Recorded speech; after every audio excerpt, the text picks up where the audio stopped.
The psychedelic revolution is here. If you want to integrate your visionary experiences into your purpose, get clear on your entrepreneurial path, and help people while you do what you love, then this podcast is for you. Welcome to The Psychedelic Entrepreneur, Medicine for These Times. I'm your host, Beth Weinstein. I'm a spiritual business coach, 3-time entrepreneur, and a lifelong student of psychedelics and sacred plant medicines. You carry your own unique medicine, and your medicine is what we need for these times. This podcast will help you to share your medicine so you can create transformation in the world. Listen in on conversations with psychedelic leaders, changemakers, and conscious entrepreneurs who are living proof that a better world is possible when you follow your heart and live in alignment with your soul. Hey everyone, welcome back to the Psychedelic Entrepreneur Podcast. Today I have Michael Garfield joining us from Santa Fe, New Mexico. Hi Michael, thanks for being here. Hello. So good to finally have you on and connect with you. So if you don't know Michael's work, he's a paleontologist futurist, and he's devoted to helping navigate our age of accelerating weirdness and helping cultivate the curiosity and play we'll need to thrive in it. As a host and producer of both Future Fossils podcast and the Santa Fe Institute's Complexity podcast, Michael acts as an interlocutor for a worldwide community of artists, scientists, and philosophers, a practice that he feels his synthetic and transdisciplinary mind jazz performances in the form of essay, music, and fine art. Standard bearer for a new generation of boundary-defying scholars, Michael refuses to be enslaved by a single perspective, creative medium, or intellectual community, walking through the walls between academia and festival culture, theory and practice, speaking and performing everywhere from Moogfest to Burning Man, South by Southwest to Boom Festival, the Commonwealth Bank of Australia to Long Now's Ignite Talks to Cosm, the Chapel of Sacred Mirrors, who's located right across the river from me. You can follow him on Substack, Medium, and Twitter, or join his book club on Patreon for a kaleidoscope avalanche of explorations into human technology, coevolution, the pre- and post-history of creativity and communication, and other soulful and subversive futurism. Subscribe to his music on Spotify and Bandcamp, and you can follow him on Instagram for clips from his works in progress, including all his amazing art. Michael, wow. Before the podcast, I was saying, what is it that you don't do? Because you're up to a lot of really interesting work. And I've been following your work and hearing a lot about you for many years. The one question I always ask for people getting started on this podcast is, what is your journey? What brought you to where you are now? And I'm curious, did you have some former career working as a corporate attorney? Which I really doubt you did. I'd love to hear a little bit about your path to bring you to where you are now. No, actually, my father told me when I was a teenager that I should be both of my parents actually said I love to debate so much that I should be an attorney. Oh God, I used to be told that. Yeah, but that is not my way, and I think my mom is happier knowing that I went into the arts. I don't know. I mean, I guess I was just thinking about this because I was looking at the Santa Fe Institute Facebook group that I started 4 years ago. I work there in communications, and this hub for complex system science is where the fictional mathematician Ian Malcolm from Jurassic Park ostensibly was housed as a parent institution, right? So that's probably the place to start the story, is reading Jurassic Park at age 7 in 1991. And that was a psychedelic experience for a kid who loved dinosaurs and was not prepared for chaos theory and, nonlinear dynamics and just, scientific paradigm shifts. And yet I managed to robustly pursue the dinosaur trajectory. Through college, I was doing vertebrate paleontology fieldwork out in Wyoming every summer, and it was a past life, like you said. And then in college, and I cannot say that psychedelics had no part in this, although it's not like a clear causal thing. But the last semester of college, I had two courses, one in animal flight, one in animal communication.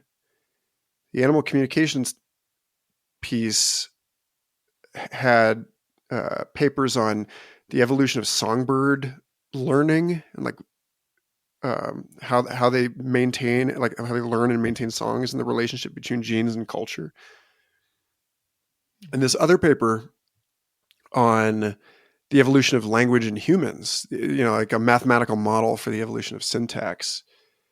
And it blew my mind open because I realized that all of this stuff seemed to suggest that the complexity of the environment provides an occasion for which the organisms in that environment are either fit or unfit to adapt. And if they can adapt, then they themselves become more complex and intelligent in order to navigate that complexity.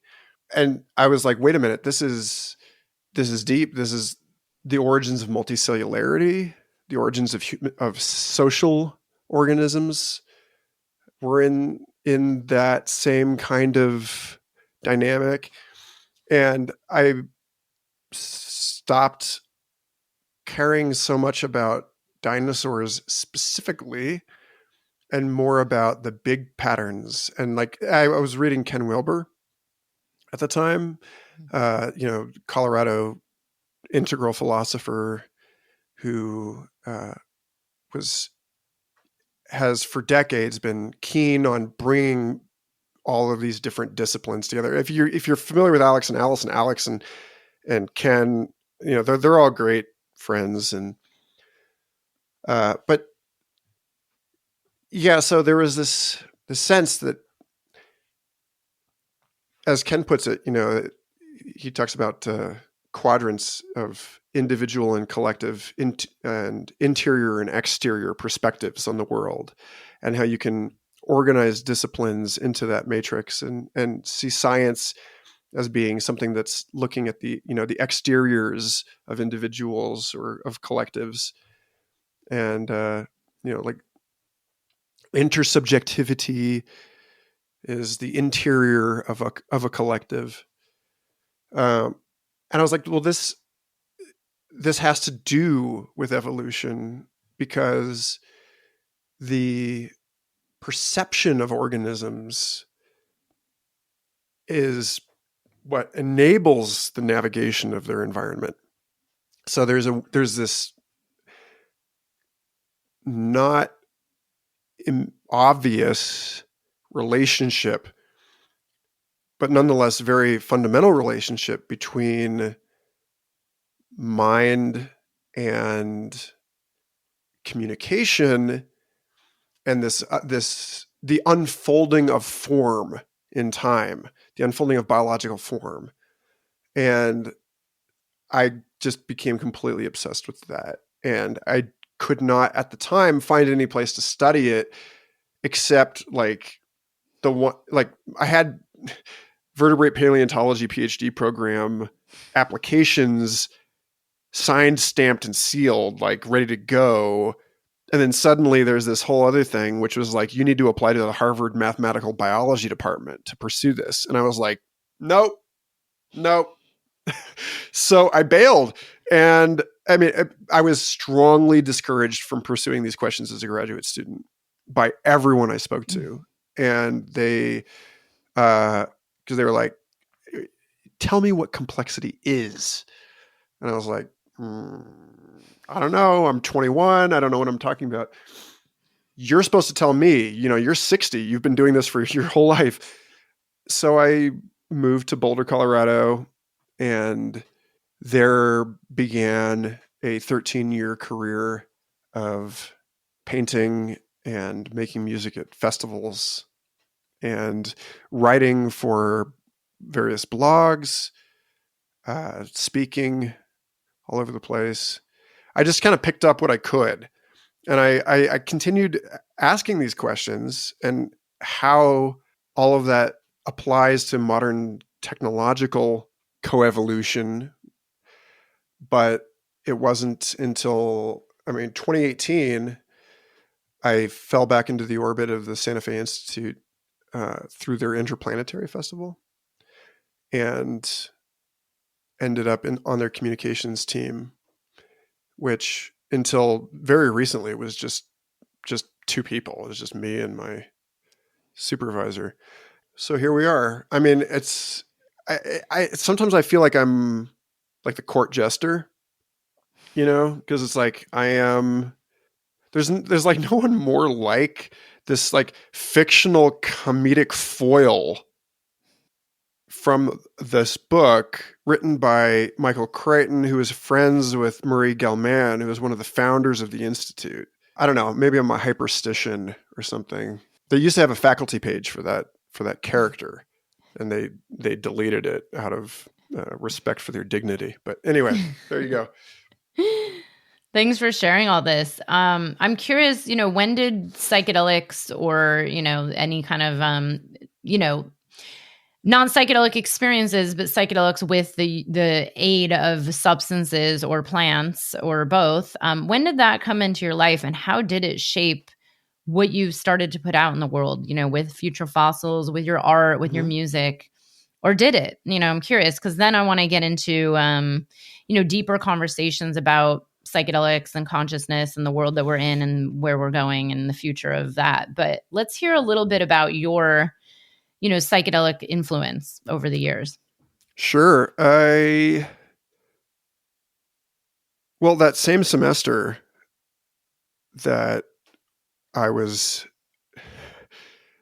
reading those life-changing papers, I also took acid for the first time. And also, I should say, I took acid, graduated college, and saw Revenge of the Sith all in the same week. That was a pretty... Oh, and that first trip, I discovered Fortet. Like the soundtrack was I think Pause, perhaps Rounds. I can't recall right now. But My Angels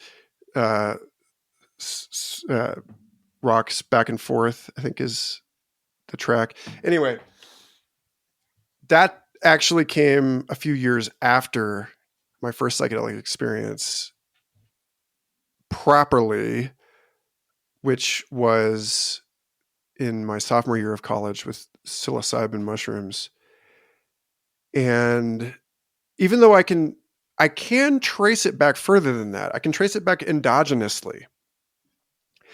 There's my friend Bruce Damer is fond of talking about endotripping, because your brain produces all this stuff.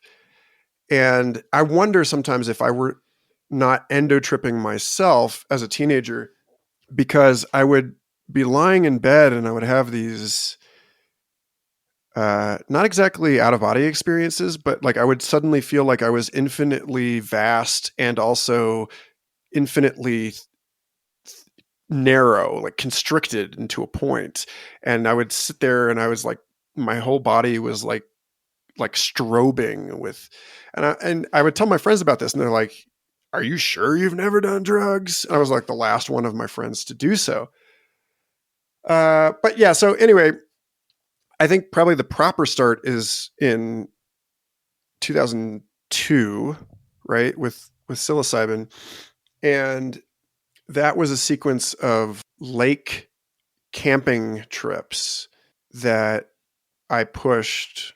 Like the first time it was just like, I found out my friends were taking mushrooms in the dorms and watching Waking Life. And I like ate some dust on the Frisbee that they were passing around, and that, whatever. But like the first real deal trip was out in Clinton Lake outside of Lawrence, Kansas at the University of Kansas. And from that point forward, I, for I guess three or four iterations, you could say, I doubled the dose just to see, right? So like dust, half an eighth, and then finally 7 grams. And then the 7-gram trip, I was surprised to find I went completely clear and still, and I wasn't having any hallucinations at all, and I wasn't thinking at all. I had just perfectly knocked out what I now know is the default mode network. And all of my friends who had taken half as much as I had were riding a roller coaster or a dragon, like I had brought out Brian Brown Walker's translation of the Tao Te Ching, and I was reading it, and it was making perfect sense to me. And I remember at one point turning to my friend Lewis and saying, "Hey man, you really ought to check this out." I don't remember which chapter it was. "Check this out." And he was like, "You're reading a book right now?" Like, what? And then another of my friends was having a bad trip and thought the people camping at the next site over were vampires. So I found myself in this position of having to basically like tend the fire and care for everyone else in my party on double the dose. And at that time I had been playing guitar for, I don't know, 4 or 5 years, and I found a fluency in my playing that I had never experienced before. Suddenly I was able to improvise it like on a new level of facility. So I was like, all right, cool. Probably not necessarily going to do another 7-gram dose anytime soon, but there is like it shaped my thinking in terms of, again, like states of consciousness. And Alan Combs actually has written a book about this, about thinking about states of consciousness as strange attractors, meaning, it's never quite the same state, but it kind of orbits this sort of thing in the way that like weather systems, like you never get the same storm twice, but you're going to get the same storm around the same time every year. That's a chaotic thing. And the brain's electrical activity is weather. Thinking about phase transitions between states of consciousness in terms of the movement from one attractor to another attractor. And that became really clear that like dosage has like you can take a small amount and then you're actually lodged kind of like you're in between. And I'll just, I know you have other questions, but so I'll just say that like years later, when I was initiated into DMT, one of the things that came through for me not too far along in my explorations with that, which were very patient, it's like years in between these experiences. But like, I remember at one point getting a clear message that, at least in my case, the injunction or the prescription should be not to go, pardon the expression, balls deep, but to sit there in the liminal zone and to try and anchor psychedelic insights into my own eyes open waking experience. Like not to close my eyes and get lost in fantasy land and like look at all the candy colors, but like sit there and really look at the room and be in my body and like think about what it means to accept the fact that this is one place. It's not two different places. It's one thing. Like if you get the radio dial just right, you can tune into kind of both stations at the same time and a new music emerges. So anyway, that's my rant. No, I actually love what you just shared about that space, that liminal space. I actually just spoke about that recently where I said my favorite experiences are not going balls deep anymore. I think that was something I was really into when I was a lot younger. But now is about, like you said, like being able to navigate in the present moment and navigate both. And actually I've found that it ends up taking you much deeper to not just be like shot out into whatever space where it's so easy to just want to leave, right? Like that's kind of like the human condition. Like we all just want to leave on some level.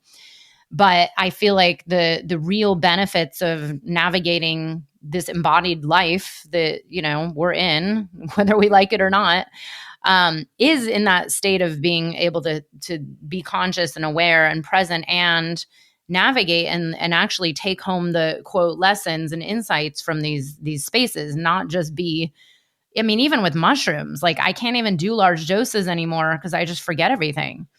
I mean, I can do them, and it's kind of interesting, but it's not, to me, it's not as productive for, coming back to my human life, which is, kind of, I, at least in my personal opinion, I'm like, well, it's kind of the point, unless you just want to escape for a while, but then you could also escape by just, I don't know, watching Netflix. I guess that's what people do these days. But I have some questions for you about, as a futurologist, and the work that you're doing, with what you've been doing for a while. I'm curious what your views are on the current state of the psychedelic space and where it's all going, because this is something I like to talk about a lot. Is what is this all about? Why is there this huge, I mean, we all know they've been around for a very long time, especially the plants, it's like these are ancient plants.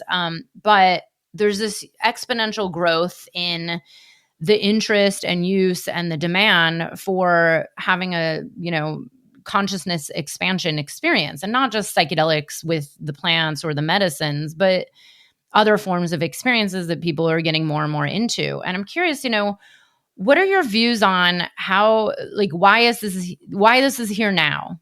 Like I always say, like, why now? What's happening? Like, why is this, I'm curious to know if this is something you talk about and explore a lot as well.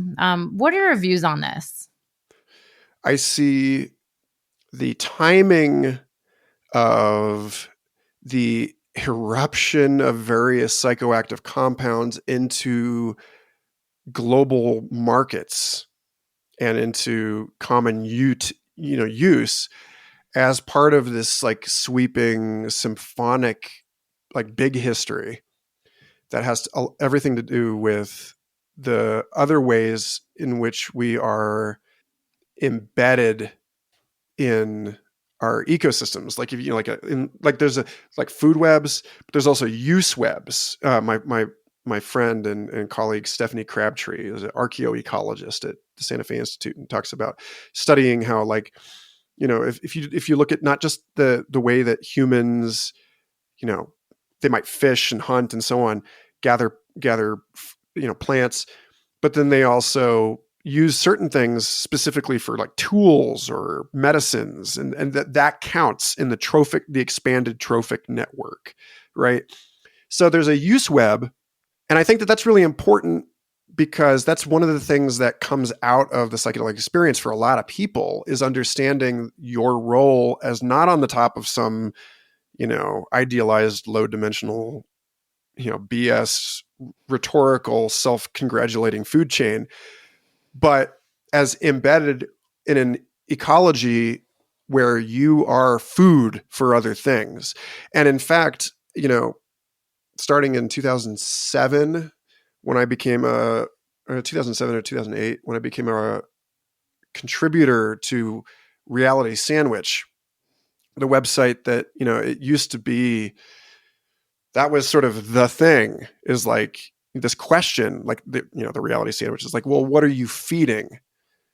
to his credit, co-founder Daniel Pinchbeck had that same understanding and recognized that through our lives and our work and our service, we are living for something. And it's not always something good. And of course, it's many things at once, right? As most of your listeners probably know, Reality Sandwich got eaten in a hostile takeover a few years ago. And like the dozens of my friends that had contributed to that platform for over a decade found our work expropriated. And there's a great write-up on Symposia about this, to which I contributed, by the Delic Corporation. And the Delic came in and completely rebranded the whole thing and turned it into something that none of us would have ever supported. And it was nightmarish to those of us who had been working on this for so long to see the garish, obscene repurposing of all of this stuff as a kind of like user-friendly manual and guidebook for new trippers. Like they were trying to onboard people like Coachella, right? Like get your wristband, and here we go. And I might not have had as much of a problem with it if they had actually honored my takedown request, which they originally said that they would. And then 24 hours later, they came back and they said, actually, according to our attorneys, we own all of your writing, which Daniel, bless him, had, the nerve to reply to them on behalf of everyone who had contributed to that platform and said, we never had anything but an honor agreement between these people that were volunteering their time. Like we never took their copyright. We never took the stuff away from them. But I guess the point is that like, this is something that happens wherever you look, in wave after wave, all through history, according to the sort of internally consistent logic of capitalism, which is actually founded in a much deeper logic of biophysics and growth and the scaling of networks and, the economies of scale and the benefits. There's all of this stuff that I've learned from complexity economics at the Santa Fe Institute about how systems grow and grow and grow and then basically undermine themselves and become, fragile and collapse. And it has given me a more rigorous footing from which to perceive and articulate things about the psychedelic renaissance that we're living through right now, which in many ways is extraordinarily positive.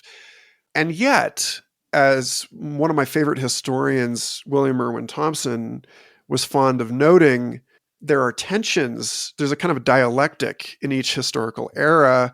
In the 19th and early 20th century, it was between the artist and the industrialist. And now the artist has been basically subsumed into industry. You look at like paintings hanging on the walls of banks. You look at Beeple selling NFT, an NFT for $69 million.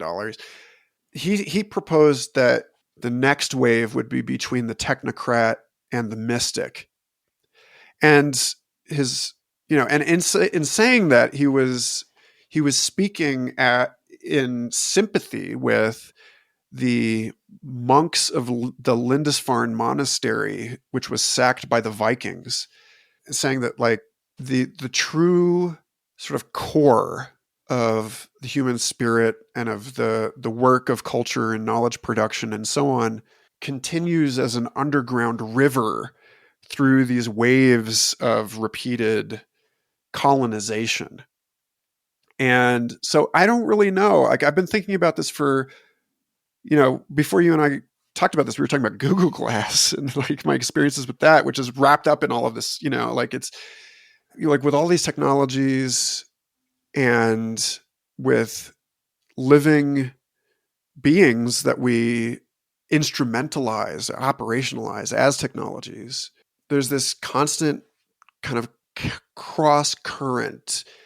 There's movement where people are hammering bells into cannons and hammering cannons into bells, or there's like I've written an essay about the evolution of surveillance going back 500 million years to the evolution of the eye, and how, like, if you look at the proliferation of surveillance technology now, the more cameras we place, the more blind spots we create. And so it's this ongoing sort of thermodynamic thing over which we have relatively little control. And so I don't know. I mean, I guess, I'm speaking as somebody who accepts that basically the human being is, I think, under real existential assault from the archontic forces of our institutions, these things that we've created as a way of sheltering ourselves from, the harms and ravages of an unpredictable world, and have for thousands of years taken on a life of their own. It's a very real question. It's a question I explore in Future Fossils podcast all the time. As I would say pointedly, look to my episode with Chris Ryan, anthropologist and a host of Tangentially Speaking podcast, because we discussed his book Civilized to Death, I think in episode 178. Thinking about civilization and its institutions as life forms in their own right, and that we are embedded in them as bacteria are embedded in us, living in our intestines, right? Or wherever. So, how does that transfigure us? How does that change the way that we need to think about this stuff? I have to be very, very careful about this, because rightly, as they were leading me on stage at Boom Festival in 2016 to give a talk that ultimately precipitated this whole book that I've been working on ever since, they're like, lots of people are journeying today. So, please bear that in mind, right? Like that, living online is a psychedelic experience. Like it's doing everything in some weird way. It's like an externalization. If Terrence were alive today, I would be riffing with him on to what degree were all of those alchemical intuitions and prophecies and so on, to what degree have they become manifested, in physical form? And Bill Thompson also talked about the personal computer and the internet as a puncturing of the veil between the world of the humans and the worlds of spirits and gods. In his book, Coming into Being, he talked about in the Rig Veda that there's, that humans and animals team up and collaborate to push all of those beings out into their own realms. And that what we've done now is we've punctured this and we've let them all back in. And that was his caution to psychonauts also, which was, like, you don't, in becoming more porous, in becoming what my mentor Richard Doyle calls ecodelic, you are interrogating the boundary of self and other, and in so doing, essentially issuing an invitation to the quote unquote other to come on in. And so all of us now are dealing with this question about what it means to be either the terminal node of some global Lovecraftian eldritch kind of thing that, like, people are not really actually controlling, right? Like it's, or also to be an ecology, right? Think about like my friend Sophie Strand, who she and Rich have both been on my show also, and they were on the same episode. I encourage people to go back and check it out. Nested, embedded, continuous selves.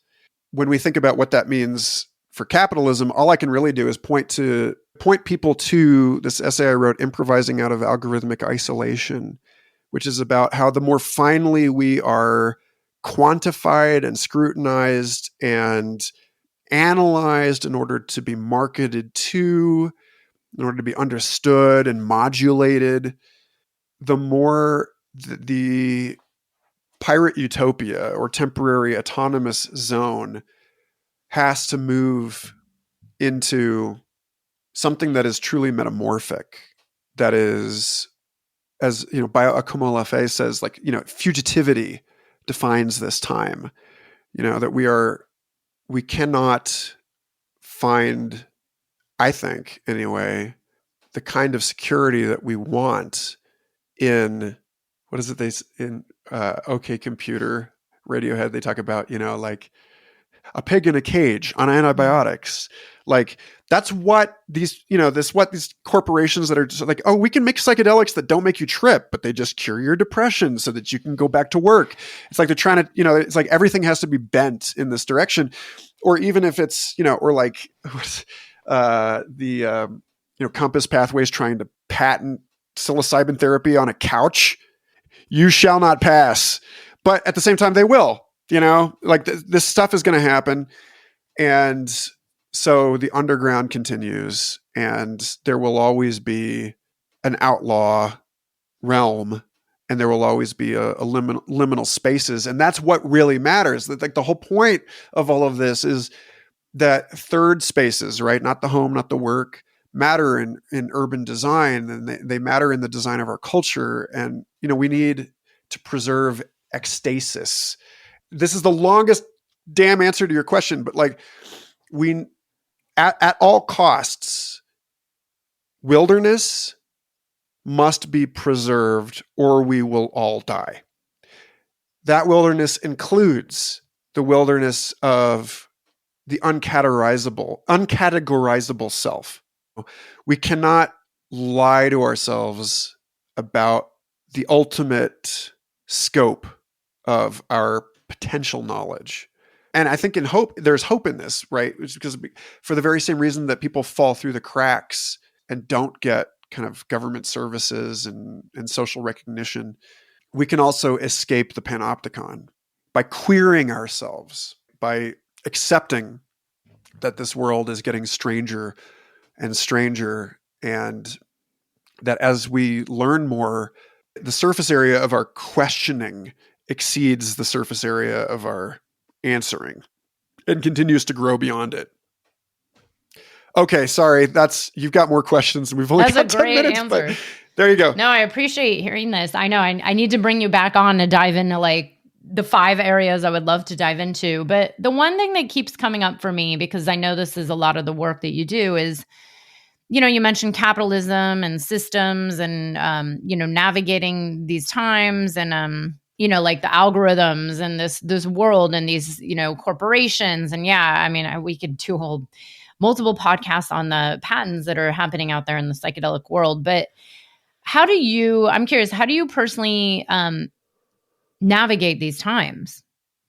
This is like, it's so complex. It's also very simple on some level too. There's a lot of talk out there about, okay, just take psychedelics and they'll make you feel better, because people can't make sense of this world.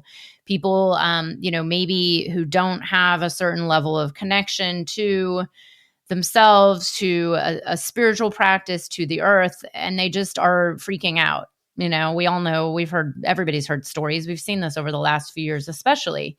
So of course the conversation is like, oh, well, microdose and it will save you. Or, take this new drug that doesn't make you trip, but it'll cure all your depression. It's like, well, what's at the root of the depression and the anxiety and the human condition?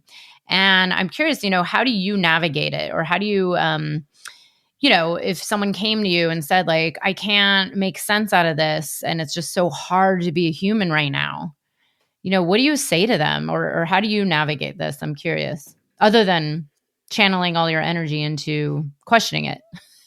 Well, you told me that Daniel Shankin recommended me.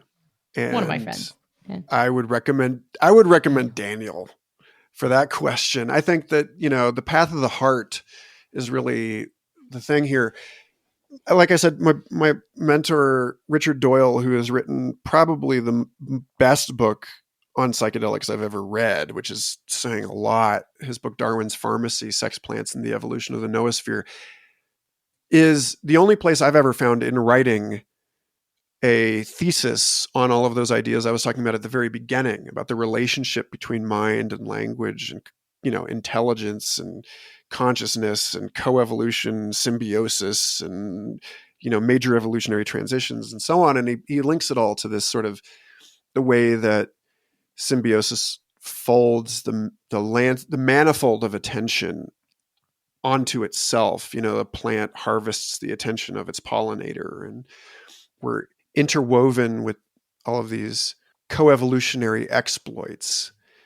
And he gives the best, I think, articulation of this so-called stoned ape hypothesis that anyone ever has, saying that mushrooms didn't cause modern human cognition by improving visual acuity or whatever nonsense, Terence slapped at the wall on that one.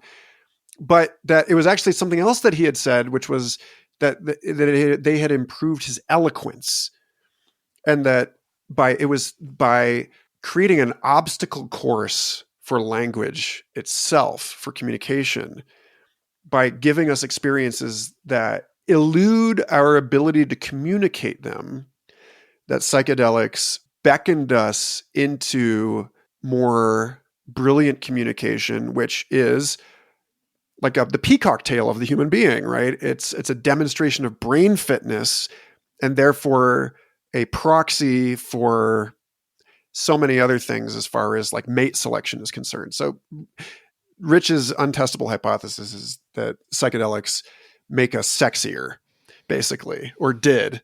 And of course, by dissolving boundaries and so on.